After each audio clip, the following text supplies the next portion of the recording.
আজকে একটা গুরুত্বপূর্ণ বিষয় নিয়ে কথা বলবো। যেহেতু এখন মাদ্রাসার ভর্তির সময় চলতেছে, তো মাদ্রাসার ভর্তির বিষয়ে অনেক অভিভাবকই চায় যে তাদের সন্তান সব হাফেজ আলেম হোক।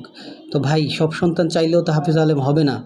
আমার ব্যক্তিগত 20 বছর অভিজ্ঞতায় দেখেছি যে যারা বাবা মা হাফেজ আলেম না, যে ওই ধরনের সন্তানদের হাফেজ আলেম বানানো যায় না। যাদের সন্তান, যাদের বাবা মা হাফেজ এবং আলেম, তাদের সন্তানেরই হাফেজ আলেম হয়। যাদের সন্তানরা হাফেজ বা আলেমের পিতামাতা না, তারা শত চেষ্টা করলেও হয় না।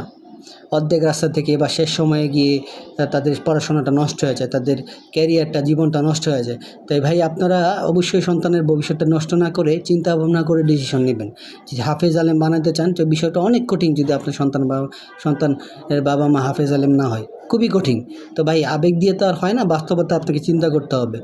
তো বিষয়টা লাইক করবেন, সাবস্ক্রাইব করবেন এবং সবাইকে জানার সুযোগ করে দিবেন যে আসলে হাফেজ আলেম না হলে সন্তানকে হাফেজ আলেম বানানো কঠিন।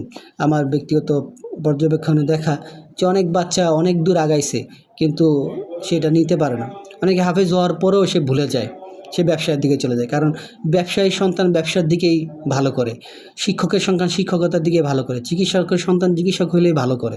তো ভাই, আপনি যেই পেশার সন্তানকে ওই পেশায় যদি দেন, এটা সন্তানের জন্য ভালো হয়।